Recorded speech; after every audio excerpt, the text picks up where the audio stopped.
मेरे प्यारे देशवासियों, नमस्कार। मन की बात के एक और एपिसोड में आप सबसे जुड़कर खुशी हो रही है। इधर बीच चुनाव की भागदौड़ रही है, लेकिन आपके पत्रों और संदेशों के माध्यम से हमने देश और देशवासियों की उपलब्धियों पर एक दूसरे से अपनी खुशियां साझा भी की है। इस बार मन की बात की शुरुआत देश की एक ऐसी ही बहुत बड़ी उपलब्धि से करते हैं। साथियों, भारत ने विज्ञान को हमेशा देश की प्रगति से जोड़कर देखा है। इसी सोच के साथ हमारे वैज्ञानिक सिविल न्यूक्लियर प्रोग्राम को आगे बढ़ा रहे हैं। उनके प्रयासों से यह कार्यक्रम राष्ट्र निर्माण में अहम योगदान दे रहा है। इससे हमारी इंडस्ट्रियल ग्रोथ को, एनर्जी सेक्टर को, हेल्थ केयर सेक्टर को बहुत लाभ हुआ है। खेती किसानी से लेकर आधुनिक इनोवेटर्स को भी भारत के सिविल न्यूक्लियर प्रोग्राम ने बहुत मदद की है। साथियों, कुछ ही दिन पहले हमारे न्यूक्लियर साइंटिस्ट ने एक और बड़ी उपलब्धि से भारत का गौरव बढ़ाया है। तमिलनाडु के कलपक्कम में फास्ट ब्रीडर रिएक्टर ने क्रिटिकलिटी हासिल कर ली है। दरअसल क्रिटिकलिटी वह स्टेज है जिसमें रिएक्टर पहली बार self sustaining nuclear chain reaction में सफलता हासिल करता है। इस स्टेज का मतलब है रिएक्टर का ऑपरेशन फेज में पहुंचना। भारत की न्यूक्लियर एनर्जी जर्नी में एक ऐतिहासिक माइलस्टोन है। और बड़ी बात यह भी कि परमाणु रिएक्टर पूरी तरह स्वदेशी तकनीक से निर्मित है। साथियों, इसे ब्रीडर रिएक्टर क्यों कहते हैं, इसके पीछे भी एक वजह है। एक ऐसा सिस्टम है जो ऊर्जा के उत्पादन के साथ साथ भविष्य के लिए नया ईंधन भी खुद ही तैयार करता है। साथियों, मुझे मार्च 2024 का वह समय भी याद है जब मैं कलपक्कम में रिएक्टर की कोर लोडिंग का साक्षी बना था। मैं उन सभी को बधाई देता हूं जिन्होंने भारत के परमाणु कार्यक्रम में अपना अमूल्य योगदान दिया है। देशवासियों का जीवन बेहतर और आसान बनाने के लिए उनका यह प्रयास बहुत ही सराहनीय है। इससे विकसित भारत के हमारे संकल्प को भी एक नई ऊर्जा मिलेगी। मेरे प्यारे देशवासियों, मन की बात में आज मैं एक ऐसी शक्ति की बात करना चाहता हूं जो अदृश्य है, लेकिन जिसके बिना हमारा जीवन एक पल भी न चले। यही ताकत भारत को आगे बढ़ा रही है। यह हमारी पवन शक्ति है। हमारे प्राचीन ग्रंथों में कहा गया है, वायुर्वा इति व्यष्टिः वायुर्वै समष्टिः, अर्थात वायु सिर्फ एक तत्व नहीं है, यह जीवन की ऊर्जा है, यह समष्टि की शक्ति है। साथियों, आज यही पवन शक्ति भारत के विकास की नई कहानी लिख रही है। भारत ने हाल ही में पवन ऊर्जा यानी विंड एनर्जी में बड़ी उपलब्धि हासिल की है। अब भारत का wind energy generation capacity 56 gigawatt से अधिक हो चुकी है। पिछले एक साल में ही करीब 6 गीगावाट नई क्षमता जुड़ी है। विंड एनर्जी में भारत तेजी से आगे बढ़ रहा है और दुनिया भी हमारी तरफ देख रही है। साथियों, आज भारत विंड एनर्जी कैपेसिटी में दुनिया में चौथे स्थान पर है। यह हमारे इंजीनियरों की मेहनत है, यह हमारे युवाओं का परिश्रम है, यह देश की सामूहिक इच्छा शक्ति का प्रतीक है। साथियों, गुजरात, तमिलनाडु, महाराष्ट्र, राजस्थान, देश के अनेक राज्य इस सेक्टर में अपना परचम लहरा रहे हैं। गुजरात के कच्छ, पाटन, बनासकांठा जैसे क्षेत्र जहां पहले सिर्फ रेगिस्तान नजर आता था, आज वहां बड़े रिन्यूएबल एनर्जी पार्क बन रहे हैं। इसका लाभ युवाओं को मिल रहा है, नए अवसर बन रहे हैं। नई स्किल विकसित हो रही है, रोजगार के नए रास्ते खुल रहे हैं। साथियों, भारत के विकास के लिए सौर और पवन ऊर्जा जरूरी है। ये सिर्फ पर्यावरण की बात नहीं है, ये हमारे भविष्य की सुरक्षा है। इसमें हम सबकी भूमिका है। हमें बिजली बचानी है, हमें स्वच्छ ऊर्जा, क्लीन एनर्जी अपनानी है। देश में हर स्तर पर ऐसे प्रयास जरूरी हैं, क्योंकि इन्हीं से बड़ा बदलाव आता है। साथियों, मई महीने की शुरुआत एक पावन अवसर के साथ होने जा रही है। कुछ ही दिनों में हम बुद्ध पूर्णिमा मनाएंगे। मैं आप सभी देशवासियों को अपनी अग्रिम शुभकामनाएं देता हूं। भगवान गौतम बुद्ध का जीवन संदेश आज भी उतना ही प्रासंगिक है। उन्होंने हमें सिखाया है कि शांति हमारे भीतर से शुरू होती है। उन्होंने बताया है कि स्वयं पर विजय सबसे बड़ी विजय होती है। आज दुनिया जिस तरह के तनावों और संघर्षों से गुजर रही है, ऐसे समय में बुद्ध के विचार और भी अहम हो गए हैं। साथियों, दक्षिण अमेरिका के चिली में एक संस्था भगवान बुद्ध के विचारों को आगे बढ़ा रही है। लद्दाख में जन्मे ड्रपपोन ओजेर रिनपोछे के मार्गदर्शन में काम हो रहा है।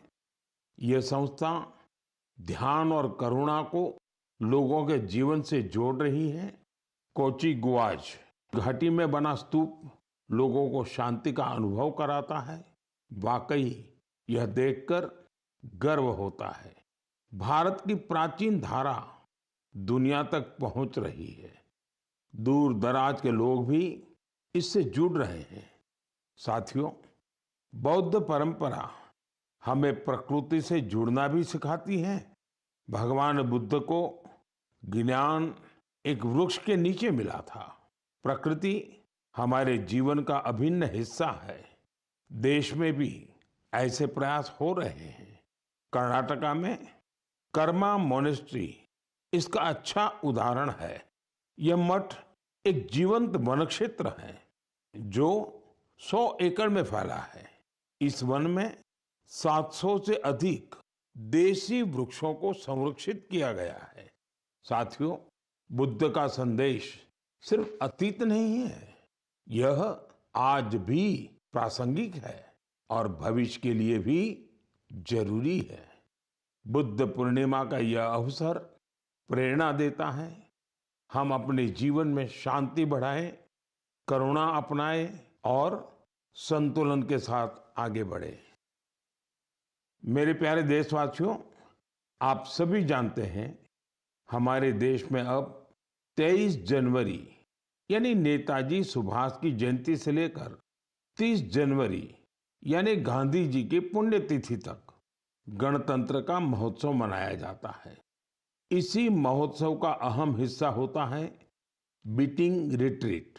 आज मैं आपसे बीटिंग रिट्रीट की चर्चा कर रहा हूं, क्योंकि इसके पीछे खास वजह है। साथियों, आपने देखा होगा यह समारोह अलग अलग बैंड्स की विविध संगीत परंपराओं को दर्शाता है। बीते कुछ सालों से इसमें भारतीय संगीत का समावेश बढ़ा है और ये देश के लोगों को भी बहुत पसंद आ रहा है। इस साल की बीटिंग रिट्रीट सेरेमनी भी बहुत यादगार रही थी। एयरफोर्स, आर्मी, नेवी और सीएपीएफ के बैंड्स ने बहुत ही अच्छी परफॉर्मेंस दी थी। साथियों, शानदार म्यूजिक के साथ साथ जानदार फॉर्मेशंस का ये कार्यक्रम सबका ध्यान खींचता है। एयरफोर्स बैंड ने सिंदूर फॉर्मेशन बनाया, नेवल बैंड ने मत्स्य यंत्र फॉर्मेशन बनाया, वही आर्मी बैंड के परफॉर्मेंस में वंदे मातरम के 150 साल और क्रिकेट में भारत की सफलता को भी दर्शाया गया। साथियों, बीटिंग रिट्रीट के बीते जाने के बाद ये सारी मेहनत, ये उपलब्धि धीरे धीरे ओझल हो जाती थी, लेकिन अब इसे लेकर बहुत ही अच्छा प्रयास हुआ है। बीटिंग रिट्रीट का म्यूजिक पहली बार वेव्स ओटीटी पर भी उपलब्ध है। आने वाले समय में यह दूसरे प्लेटफॉर्म्स पर भी मौजूद होगा। आप इसे जरूर सुने। आपको अपनी आर्म्ड फोर्सेस और उनकी परंपराओं पर बहुत गर्व होगा। साथियों, पिछले कुछ वर्षों में देश के अलग अलग हिस्सों से प्रकृति के संरक्षण की प्रेरक कहानियां सामने आई हैं। ये कहानियां हमें उम्मीद देती हैं और गर्व से भर देती हैं। मैं मन की बात के श्रोताओं से कुछ उदाहरण साझा करना चाहता हूं। इनको सुनकर आपका मन प्रसन्न हो जाएगा। पहले बात कच्छ के रण की। बरसात खत्म होते ही यहाँ की धरती जीवंत हो जाती है। हर साल लाखों फ्लेमिंगो यहाँ आते हैं। पूरा इलाका गुलाबी रंग से रंग जाता है, इसलिए इसे फ्लेमिंगो सिटी कहा जाता है। ये पक्षी यहीं घोंसले बनाते हैं और अपने बच्चों को बड़ा करते हैं। कच्छ के लोग इन्हें लाखा जी के बाराती कहते हैं। अब लाखा जी के बाराती कच्छ में पर्यावरण संरक्षण के बड़े सुंदर प्रतीक बन गए हैं। साथियों, दूसरा किस्सा इंसान और वन्य जीवों के सहयोग का है और ये उत्तर प्रदेश से है। यहाँ के तराई इलाकों में फसल के समय हाथियों के झुंड गांवों की ओर आते हैं। इससे टकराव की आशंका बढ़ती है। लेकिन अब यूपी में भी गज मित्र जैसे प्रयास शुरू हुए हैं। गांव के लोग ही टीम बनाकर हाथियों पर नजर रखते हैं। वे समय रहते लोगों को सतर्क करते हैं। इससे टकराव कम हो रहा है और लोगों में भरोसा बढ़ रहा है। साथियों, मध्य भारत से भी एक अच्छी खबर आई है। छत्तीसगढ़ में ब्लैक बक यानी काले हिरण फिर से दिखाई देने लगे हैं। एक समय इनकी संख्या बहुत कम हो गई थी, लेकिन लगातार प्रयास हुए और संरक्षण बढ़ाया गया। आज ये फिर से खुले मैदानों में दौड़ते नजर आते हैं। ये हमारी खोती विरासत की वापसी है। ऐसे ही उम्मीद ग्रेट इंडियन बस्टर्ड यानी गोडावण के संरक्षण में भी दिख रही है। ये पक्षी हमारे रेगिस्तानी इलाकों की पहचान हुआ करती थी, लेकिन एक समय इसकी संख्या बहुत कम रह गई थी। हालत ये थी कि ये पक्षी लुप्त होने की कगार पर पहुंच गई थी। लेकिन अब इसके संरक्षण के लिए बड़ा अभियान चल रहा है। वैज्ञानिक तरीके अपनाए जा रहे हैं, प्रजनन केंद्र बनाए गए हैं और अब नए जीवन की शुरुआत दिखाई दे रही है। साथियों, प्रकृति और मानव अलग नहीं है, हम एक दूसरे के साथी हैं। जब हम प्रकृति को समझते हैं, उसका सम्मान करते हैं और उसके साथ मिलकर चलते हैं, तो बदलाव साफ दिखाई देता है। आज यही बदलाव देश के कोने कोने से नई उम्मीद बनकर सामने आ रहा है। मेरे प्यारे देशवासियों, नॉर्थ ईस्ट हम सब के लिए अष्टलक्ष्मी है। यहाँ भरपूर टैलेंट है और नॉर्थ ईस्ट की प्राकृतिक सुंदरता भी सबका ध्यान खींचती है। मन की बात में भी हम अक्सर नॉर्थ ईस्ट के लोगों की उपलब्धियों पर चर्चा करते आए हैं। आज ऐसी ही एक और उपलब्धि की मैं आपसे चर्चा करूंगा और वो है बैम्बू सेक्टर में नॉर्थ ईस्ट की सफलता। साथियों, जिस चीज को कभी बोझ के रूप में देखा जाता था, वह आज रोजगार, कारोबार और इनोवेशन को नई गति दे रही है। हमारी माताएं, बहनें इसकी सबसे बड़ी लाभार्थी हैं। आपको ये जानकर हैरानी होगी कि बैम्बू की परिभाषा बदल देने से कितना बड़ा परिवर्तन आया है। साथियों, अंग्रेजों के बनाए कानून के हिसाब से बैम्बू को पेड़ के रूप में परिभाषित किया गया था और इससे जुड़े नियम बहुत कड़े थे। कहीं पर भी बैम्बू को ले जाना बहुत मुश्किल था। ऐसे में यहाँ के लोग बांस से जुड़े काम धंधे से दूर होते गए। साथियों, साल 2017 में कानून में बदलाव करके हमने बैम्बू को पेड़ की कैटेगरी से बाहर किया, जिसके नतीजे सबके सामने हैं। आज पूरे नॉर्थ ईस्ट में बैम्बू सेक्टर फल फूल रहा है। लोग लगातार इनोवेशन करके इसमें वैल्यू एडिशन कर रहे हैं। साथियों, त्रिपुरा के गोमती डिस्ट्रिक्ट के विजय सूत्रधार और साउथ त्रिपुरा के प्रदीप चक्रवर्ती, उन्हीं की बात कर रहे। इन्होंने नए कानूनों को अपने लिए एक बड़े अवसर के रूप में देखा। फिर इन्होंने अपने काम को टेक्नोलॉजी से जोड़ा। आज वे पहले से कहीं बेहतर और कहीं ज्यादा बांस के उत्पाद बना रहे हैं। नागालैंड के दिमापुर और आसपास के इलाकों में कई ऐसे सेल्फ हेल्प ग्रुप्स हैं जिन्होंने बैम्बू से जुड़े फूड प्रोडक्ट्स में वैल्यू एडिशन किया है।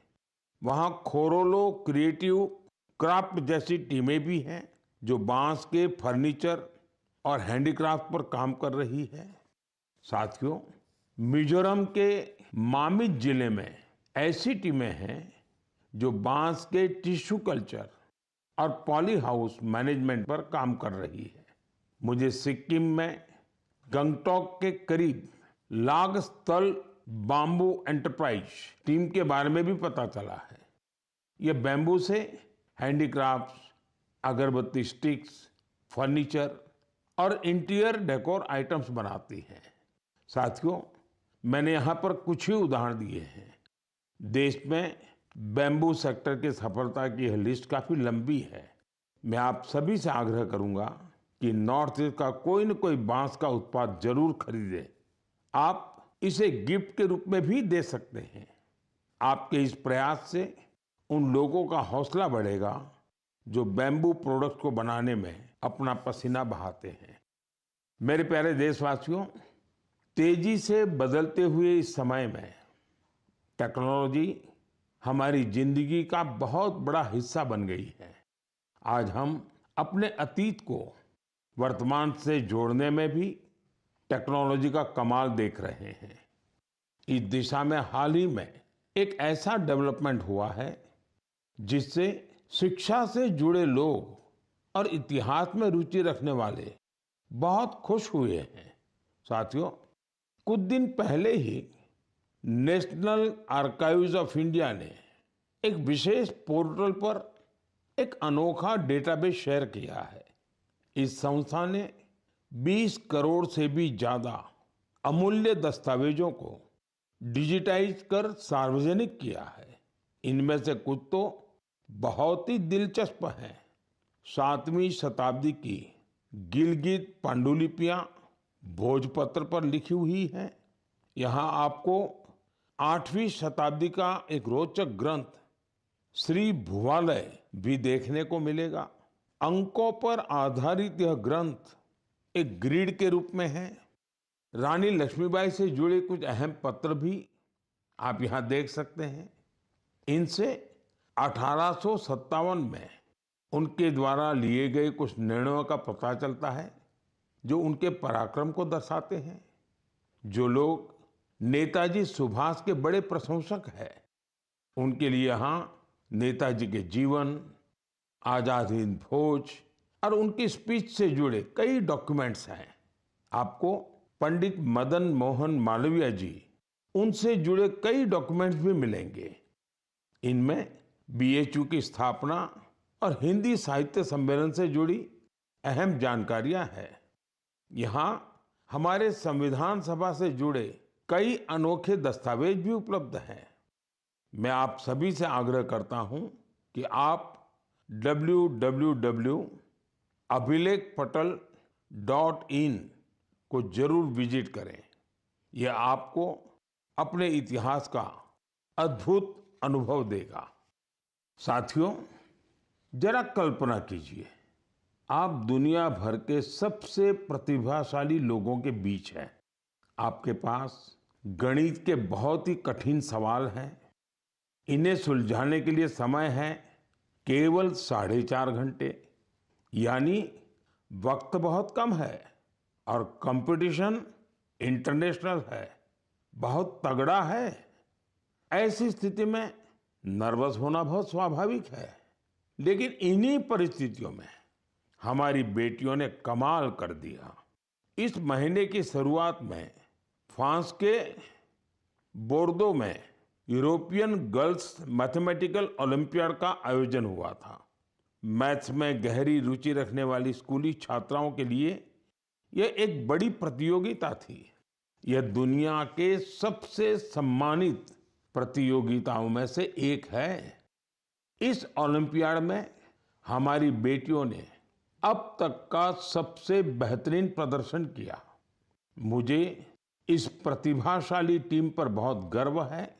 इसमें मुंबई की श्रेया मुंदड़ा, तिरुवनंतपुरम की संजना चाको, चेन्नई की शिवानी भरत कुमार और कोलकाता की श्रीमोई बेरा शामिल थी। इसमें हमारी टीम विश्व में छठे स्थान पर रही। श्रेया ने गोल्ड मेडल जीतकर इतिहास रच दिया, संजना ने सिल्वर, तो शिवानी ने ब्रॉन्ज मेडल अपने नाम किया। साथियों, इस ओलंपियाड के लिए भारत में जो सिलेक्शन की प्रक्रिया है वो अपने आप में बहुत कठिन है। इसका एक मल्टी स्टेज सिलेक्शन प्रोसेस है। इसमें रीजनल, स्टेट और नेशनल लेवल पर कठिन चुनौतियों को पार करना होता है। इसके बाद सबसे बेहतर प्रदर्शन करने वाली छात्राएं 1 महीने के मैथमेटिक्स ट्रेनिंग कैंप में शामिल होती हैं। यह camp Tata institute of fundamental research के Homi Bhabha centre for science education में आयोजित होता है। इस कैंप के आखिर में टीम सिलेक्शन टेस्ट होता है। इसमें परफॉर्मेंस के आधार पर ही भारत की टीम चुनी जाती है। साथियों, हर वर्ष देश भर की करीब 6 लाख स्टूडेंट्स इस मैथमेटिकल ओलंपियाड प्रोग्राम में हिस्सा लेती हैं। समय के साथ यह संख्या लगातार बढ़ रही है। यानी देश की बेटियों के बीच ओलंपियाड का यह कल्चर तेजी से लोकप्रिय हो रहा है। इन होनहार बेटियों को सपोर्ट करने के लिए मैं उनके पेरेंट्स की भी सराहना करता हूं। मेरे प्यारे देशवासियों, हमारे देश में इस समय एक बहुत अहम अभियान चल रहा है, जिसके बारे में हर भारतीय को जानकारी होनी जरूरी है। ये है जनगणना का अभियान। यह दुनिया की सबसे बड़ी जनगणना है। साथियों, जो साथी पहले से इस तरह की प्रक्रिया से गुजरे हैं, इस बार जनगणना का उनका अनुभव अलग होने वाला है। जनगणना 2027 को डिजिटल बनाया गया है। सारी जानकारी सीधे डिजिटल माध्यम में दर्ज हो रही है। घर घर जाने वाले कर्मचारियों के पास मोबाइल ऐप है। वे आपसे बात करके उसी में जानकारी दर्ज करेंगे। साथियों, इस बार जनगणना में आपकी भागीदारी भी आसान बनाई गई है। आप खुद भी अपनी जानकारी दर्ज कर सकते हैं। कर्मचारी के आने से 15 दिन पहले आपके लिए सुविधा शुरू होगी। आप अपने समय के अनुसार जानकारी भर सकते हैं। जब आप प्रक्रिया पूरी करते हैं तो आपको एक विशेष आईडी मिलती है। यह आईडी आपके मोबाइल या ईमेल पर आती है। बाद में जब कर्मचारी आपके घर आता है तो आप यही आईडी दिखाकर जानकारी की पुष्टि कर सकते हैं। इसे दोबारा जानकारी देने की जरूरत नहीं पड़ती। समय भी बचता है और प्रक्रिया आसान हो जाती है। साथियों, जिन राज्यों में स्वगणना का काम पूरा हो गया है, वहां गणना कर्मचारी द्वारा घरों के सूचीकरण का कार्य भी शुरू कर दिया गया है। अब तक लगभग 1 करोड़ 20 लाख परिवारों का मकान सूचीकरण का कार्य पूरा भी हो चुका है। साथियों, देश की जनगणना सिर्फ सरकारी काम नहीं है, यह हम सबकी जिम्मेदारी है। आपकी भागीदारी बहुत जरूरी है। आपकी दी गई जानकारी पूरी तरह सुरक्षित रहती है या गोपनीय रखी जाती है? डिजिटल सुरक्षा के साथ इसे सुरक्षित किया जाता है? आइए हम सब मिलकर इस प्रक्रिया में भाग लें, जनगणना 2027 को सफल बनाएं।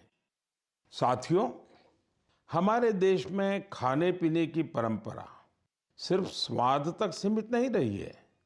इसी परंपरा का एक दिलचस्प हिस्सा है भारत की चीज। कुछ दिन पहले मैंने ट्वीट के माध्यम से एक जानकारी साझा की थी। ब्राजील में आयोजित एक अंतर्राष्ट्रीय चीज प्रतियोगिता में भारतीय चीज के 2 ब्रांड्स को प्रतिष्ठित पुरस्कार मिले हैं। इस उपलब्धि की चर्चा सोशल मीडिया पर भी खूब हुई। कई लोगों ने मुझसे कहा कि भारत में चीज की जो विविधता है उस पर भी बात होनी चाहिए। साथियों, भारत के डेयरी सेक्टर में बहुत बड़ा बदलाव आ रहा है। इस सेक्टर में वैल्यू एडिशन ने हमारे पारंपरिक स्वाद को एक नई पहचान दी है। आज भारतीय चीज दुनिया भर में अपनी जगह बना रही है। ब्रेकफास्ट हो, लंच हो या डिनर, दुनिया की प्लेटों में भारत का स्वाद पहुंच रहा है। जम्मू कश्मीर की कलारी चीज को ही लीजिए। इसे कश्मीर का मोजेरेला कहा जाता है। गुजर बकरवाल समुदाय के लोग पीढ़ियों से इसे बनाते और खाते आए हैं। वहीं सिक्किम, अरुणाचल प्रदेश और लद्दाख में छुरपी बहुत प्रसिद्ध है। पहाड़ों की सादगी और कोमलता इसके स्वाद में भी महसूस होती है। इस चीज की खास बात यह है कि इसे याक के दूध से बनाया जाता है। साथियों, महाराष्ट्र और गुजरात में टोपलीनू पनीर, जिसे सुरती चीज भी कहा जाता है, वह भी अपनी एक अलग पहचान रखता है। मैंने यहाँ सिर्फ कुछ नाम लिए हैं, लेकिन हमारे देश में स्वाद की यह दुनिया बहुत व्यापक है। आज इस परंपरा को नई ताकत मिल रही है। अनेक भारतीय कंपनियां इस क्षेत्र में निवेश कर रही हैं। आधुनिक तकनीक आ रही है, बेहतर पैकेजिंग हो रही है और हमारे उत्पाद वर्ल्ड स्टैंडर्ड के साथ आगे बढ़ रहे हैं। इसी का परिणाम है कि भारतीय चीज अब देश की सीमाओं से निकलकर दुनिया के बाजारों और रेस्तरां तक पहुंच रही है। आज हम लोकल से ग्लोबल की बात करते हैं। उसमें भारतीय चीज का उदाहरण हमें आगे की दिशा दिखाता है। मुझे विश्वास है भारत का स्वाद, भारत की परंपरा और भारत की गुणवत्ता दुनिया के लोगों को एक नया अनुभव देगी और भारत से एक नया जुड़ाव भी बनाएगी। मेरे प्यारे देशवासियों, इस महीने देश के कई हिस्सों में नववर्ष सहित अनेक पर्व त्योहार मनाए गए।